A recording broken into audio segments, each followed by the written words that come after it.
Before this video starts, I wanted to inform every single last viewer of this video that I have started a GoFundMe for the Inoue Fulton fight. I'm trying to go to Japan and raise some money and get you guys great content out there in Japan. And I'm going to try to be out there for at least a month. And I'm going to need you guys' help to get you guys that great content and make this thing happen. So if you're interested in helping me with that, the GoFundMe link will be down below in the description and in the pinned comments. So help me out and help me help you, help True School Sports get to the land of the rising sun for Inoue Fulton. It is the road to Japan. So yeah, help me out with that and enjoy the video.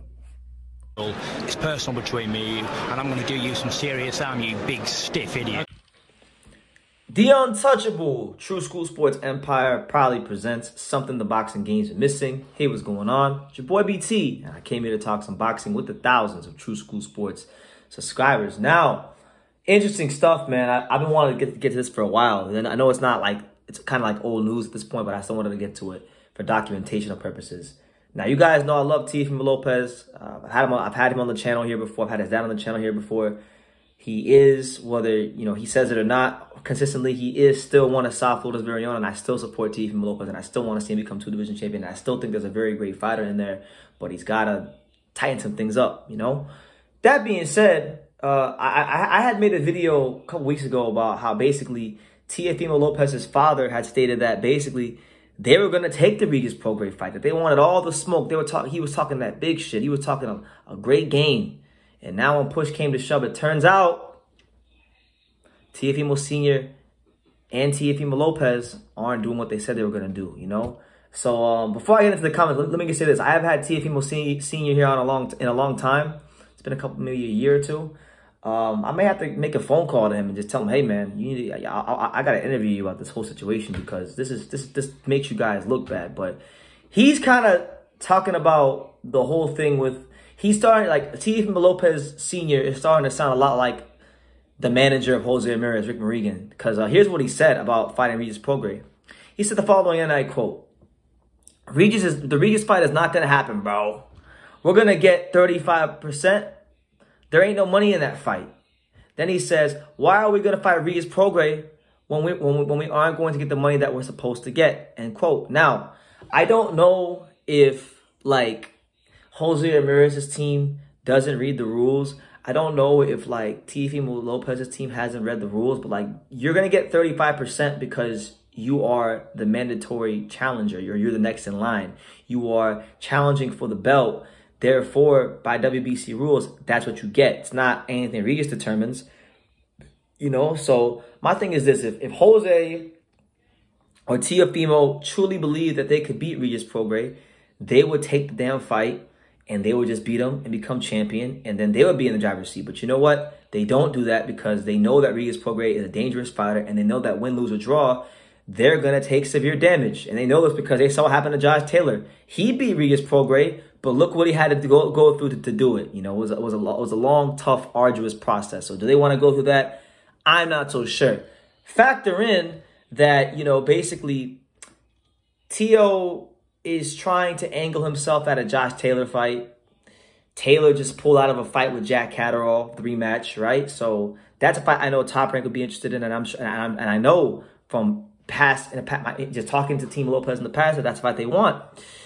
So in the intermediate time while Taylor's healthy, I could see a scenario where Jack Catterall and Teofimo Lopez happens. Top Rank puts up good money. They make the Catterall fight happen because Catterall, albeit he's a very good fighter, he's a good fighter, very good fighter. They see some things there that they could exploit and to beat him, right? So they fight Catterall. Let's say they fight Catterall, they beat Catterall. If they beat Catterall, now they can spin the narrative of, oh, we beat Catterall better than Taylor did. Taylor didn't really beat him, but we did. So then it puts them in position to fight Josh Taylor, and that's what it is. It's all about, I guess, leverage and maneuvering in boxing. That's all this is. This is all posturing and this is all maneuvering. So I'm very disappointed. I'm going to have to go reach out to Teofimo Sr. myself, like today or tomorrow or sometime soon, because I don't get how you can reconcile this. You're talking about becoming a champion in 2 divisions and whatnot. And mind you, Teofimo Lopez has never, like, He's fought top guys. He's fought Lomachenko. He's fought Kome. He's fought Nakatani. He fought a lot of good people. Even Edis Tatley was a decent opponent when he was on the way up. But, like, this is a duck. Like, this is a duck. This is no better than Jose Ramirez. This is no better than Jose Ramirez. So I will definitely be reaching out to Teofimo Sr. In the coming days. But with that being said, look at if you look at the rankings, right? Because, you know, Jose Ramirez, he don't want no smoke. He don't think he can beat Regis Prograis. Teofimo Lopez Sr. clearly doesn't think he could beat Regis Prograis right now. So who is next in line? Who could potentially be getting that title shot at Teofimo Lopez at Regis Prograis next for the WBC belt? The next person in line will be none other than Spain's very own and just fought Teofimo Lopez, Sandor Martin. He would get the shot if he accepts, and truthfully, I think Sandor Martin will accept. Why? Because Sandor Martin's never ducked no smoke. He didn't duck Mikey Garcia. He didn't duck Teofimo Lopez. So you mean to tell me there's going to be a belt on the line, and he's coming off of a loss in which many people thought he performed well. He dropped Teofimo Lopez. Many people thought he won the fight, and his stock has risen since that Teofimo fight. You know, he is looked at to be a legitimate, credible top 10 contender. You know, this is the ideal fight for Regis Prograis. So would it be the most exciting fight? I don't think so. Sandor likes to move around a lot, and it might not make for the most entertaining fight in the world. But Sandor Martin's a real fighter. Sandor Martin's already fought, you know, Mikey Garcia and Teofimo Lopez back-to-back. So you can't question him. You can't question, you know, his resume and what he's willing to do. And on top of that, he's from Spain. It's not a big boxing country. I don't believe there's a ton of money behind him like that, as opposed to the other fighters. So I would definitely foresee Regis Prograis' next fight being against Sandor Martin for the WBC belt. So yeah, that's the news, man. Teofimo Lopez Sr. says there's no money in that fight, bro, and he's not gonna. And TFU will not be seeing Teofimo Lopez anywhere near Regis Prograis his next fight. So make of that what you will.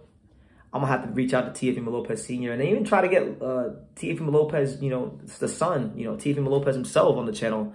Because I don't get it. I don't get it. Like, what are they going to do? They're going to fight Catterall? They're going to fight Liam Paro? I mean, okay.